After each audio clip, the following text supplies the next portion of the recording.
हम है red network, हम करते हैं जन की बात। नमस्कार, मैं हूं योगेश चक्रवर्ती और आप देख रहे हैं रेड नेटवर्क। हमारे पीछे जो आप ये स्टूडेंट की भीड़ देख रहे हैं, ये लोग दरअसल अमीन, कानगो और विभिन्न भर्तियों को लेकर के यहाँ प्रोटेस्ट कर रहे हैं। इनकी मांग है कि सरकार हमें अविलंब नियुक्ति पत्र दे। दरअसल इन लोगों को बहुत पहले नियुक्ति पत्र मिल जाना चाहिए था, लेकिन इनका आरोप है कि सरकार कहीं ना कहीं गड़बड़ी कर रही है। कुछ लोगों को 4 या 5 लोगों को नियुक्ति करवाने के बाद इन लोगों को जो पास हुए हैं एग्ज़ाम में, जो सफल हुए हैं, उन्हें नियुक्ति नहीं दी जा रही है। आइए इन्हीं से जानते हैं कि क्या है पूरा मामला। ये बताइए क्या है पूरा मामला। सर, कहना ये चाह रहे हैं कि सर्वे कार्य के लिए 6875 पदों पे राजस्व एवं भूमि सुधार विभाग के तहत बहाली आया था, जिसमें 5 पद था। बंदोबस्त पदाधिकारी, कानूनगो, लिपिक, उसके बाद विशेष सर्वेक्षण अमीन, और एक हमारा अमानतधारी का 550 पद अमीन था, जो विज्ञापन संख्या 2/2019 था। मार्च महीने में ये बहाली आई थी। सबों का इनमें से 4 पदों का इन्होंने परिणाम देके ज्वाइनिंग करा दिया गया और कुछ का ज्वाइनिंग भी चल रहा है। लेकिन हमारा विज्ञापन संख्या 2/2019 अमीन 550 पद का परिणाम अभी तक नहीं आया है। इसके लिए 2 बार सरकार ने प्रमाण पत्रों की जांच भी कर चुकी है हम अमीन छात्रों का। लेकिन क्या हुआ, हमारा दुर्भाग्य ऐसा है कि हमने 16 मार्च को जब धरना दिया था इनके विशेष सर्वे ऑफिस पे, उसके बाद क्या हुआ कि 24 जून से 30 जून तक एक दावा आपत्ति निकाला गया और कहा गया विभाग के द्वारा जो हम 1 सप्ताह में आपका परिणाम दे देंगे इसका निराकरण करते हुए। लेकिन उसके बाद हमने 21 अगस्त को धरना दिया तो इनका कहना हुआ कोई मेरे पास फाइल नहीं पड़ा हुआ है, इस वैकेंसी को हम नहीं जानते हैं। तब हमने 25 अगस्त को बांका जिला स्थित राजस्व एवं भूमि सुधार विभाग के मंत्री राम नारायण मंडल जी के आवास का घेराव किया। तो उन्होंने कहा कि हम आज ही पटना जा रहे हैं और प्रधान सचिव, विशेष सचिव और निर्देशक से बात करके हम 1 दिन में ये मामला को सॉर्ट आउट करा के परिणाम दे देंगे। लेकिन ऐसा नहीं हुआ। फिर हमने 1375 अमीन अभ्यर्थियों के द्वारा माननीय मुख्यमंत्री जी का जो मेल था उस पे आवेदन किया। उसके बाद हमारे पास हर चीज़ का रिकॉर्ड है। हमने जो रिकॉर्ड दिया है, देखिए किसके तहत ये वैकेंसी आया था और हमने कहाँ कहाँ धरना दिया था। ये माननीय मुख्यमंत्री जी का सचिवालय है, उसमें भी 1375 छात्रों ने आवेदन दिया था, फिर भी सुनवाई नहीं हुआ। फिर मेल किया, तंग आ गए हम बिहार के तमाम पॉलिटेक्निक कॉलेज के अमानतधारी जिनका अभी तक पेंडिंग करके रखे हुए हैं। तो हम सरकार से यही मांगने आए थे अर्धनग्न होकर। लेकिन क्या हुआ कि पुलिस ने हमें घसीटते हुए, यहाँ खदेड़ते हुए दौड़ा के इधर भगा दिया। बोला कि अभी लॉकडाउन चल रहा है। मैंने पूछा लॉकडाउन है तो फिर सरकार इतनी व्यवस्था क्यों कर रही है? लॉकडाउन के तहत ही तो ये सारी सब 4 पदों की जो बहाली हुई है वो तो लॉकडाउन में ही सारा चीज स्टार्ट था। फिर हमारा विज्ञापन संख्या 2/2019 अमीन 550 पद पे क्या ग्रहण है? तो कहता है कि हम नहीं जानते हैं, विभाग से संपर्क कीजिए। विभाग कहता है हम चल रहा है, प्रोसेस चल रहा है। इसी से तंग आकर जब हम आज धरना दिए तो हमारे साथ ये दुर्गति हुई। ये बताइए कि सरकार जो है वो वैकेंसी निकालती है फिर बहाली नहीं लेती है, क्या लगता है क्या वजह है इसकी? इसमें वजह हम बता, इसमें सीधा राजनीतिक है।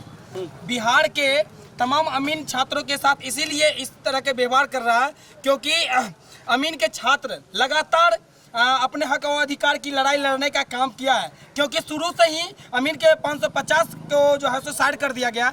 जो उनके जो जिनके पास मतलब जमीन नापने की ज्ञान नहीं है, जिनके पास गुनिया और स्केल ये क्या होता है ये तमाम चीज़ की जानकारी नहीं है, उसको पैसा के बदौलत पैसा के जो है सो बड़ा खेल पे उन लोग को बहाली की प्रक्रिया कर दिया गया।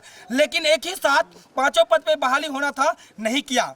उसके खिलाफ में लगातार हम लोग जो प्रदर्शन किए, सरकार की इससे बेइज्जती हुआ, इससे बड़ा हानि पहुंचने का शंका हुआ, इसीलिए हम लोगों के साथ अन्याय कर रहा है। इस बातों को भी हम लोग लगातार पूरे बिहार में हमारे पूरे जो है सो अमीन की पूरा एकता बनाए। और आज जो है सो 11 बजे से राज्य भूमि कार्यालय के पास अर्धनग्न व्यवस्था में हम लोग प्रदर्शन किए।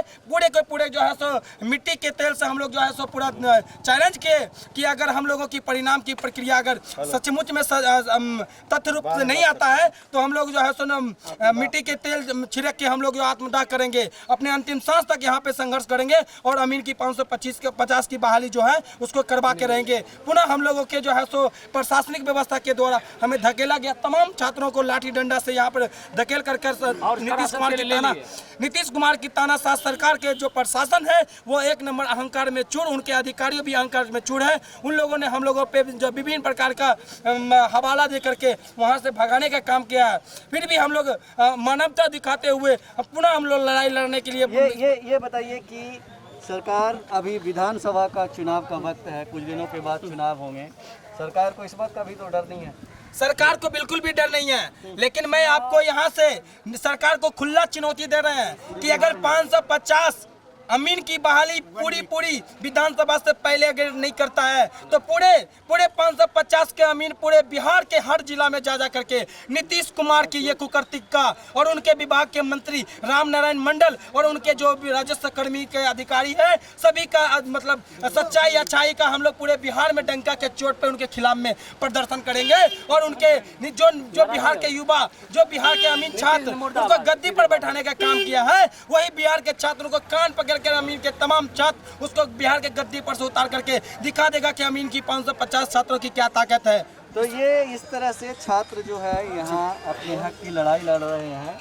ये बताइए कि कहाँ से आए हैं आप? हम तो दरभंगा से आए सर। आप कहाँ से आए? हम पूरा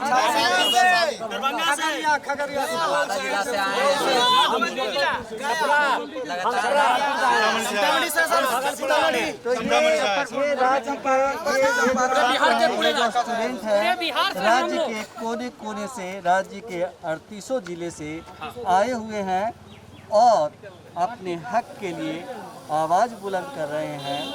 लेकिन चुनावी मौसम होने के बावजूद सरकार कान में तिल डाले हुए है और इनकी आवाज़ सुनने और इनकी आवाज़ अनसुना कर रही है।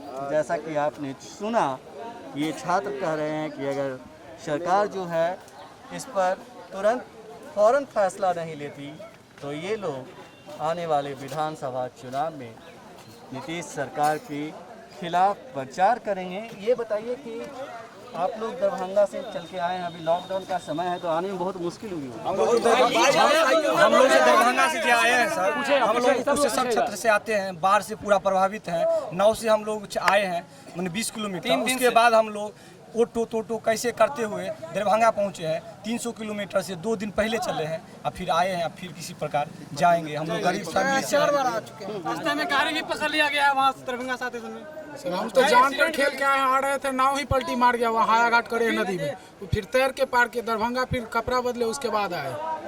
तभी भी हम सीधा कह दें, हम अगर पूरा प्रक्रिया जानकारी ले तो जितना 550 अमीन देख रहे हैं ना, सबसे गरीब फैमिली का है। और बिहार में जो आर्थिक स्थिति है, बेरोजगारी है, हम लोग कैसे सच पूछिए तो अभी हम लोग 3 दिन से भूखे पैसे हैं, सही से ना खाना मिलता है, ना 1 रुपया जेबी में है। छात्र हैं, कहाँ से हम लोग पैसा कमाएंगे? हम लोगों के पास पैसा नहीं है। माँ बाप का एक आशा होता है कि मेरा बेटा को पढ़ाए हैं तो एक अच्छा नौकरी लेगा, लेकिन बिहार सरकार जिस तरह से हम लोगों के साथ अत्याचार और अन्याय कर रहा है, इसका कभी भगवान भी माफ नहीं करेगा। और इसका परिणाम बिहार सरकार के मुख्यमंत्री नीतीश कुमार और उनके सरकार को झेलना पड़ेगा 2020 के विधानसभा में। नहीं तो हम भगवान से यही कामना करते हैं कि बिहार के मुख्यमंत्री नीतीश कुमार को सद्बुद्धि दे और 550 अमीन की बहाली उस पर से पहले कर ले, ताकि उनका जो है सम्मान पे भी ठेस न पहुंचे। मेरे यही आग्रह है। इस तरह से छात्र अपील कर रहे हैं, कहीं ना कहीं इनकी अपील में एक ही चीज़ है कि किसी तरह इनकी बहाली हो जाए, इन्हें रोजगार मिल जाए।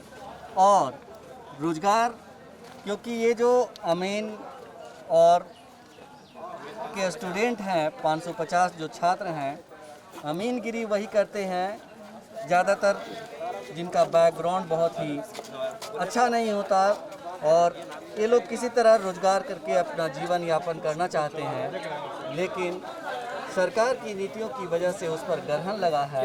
बस इनकी यही गुजारिश है कि सरकार इन्हें बहाल कर ले और विधानसभा चुनाव से पहले बहाली हो जाए, ताकि फिर इनका मामला लटक न जाए, पेंडिंग न पड़ जाए। योगेश चक्रवर्ती, राज नेटवर्क, पटना। हम है रेड नेटवर्क, हम करते हैं जन की बात।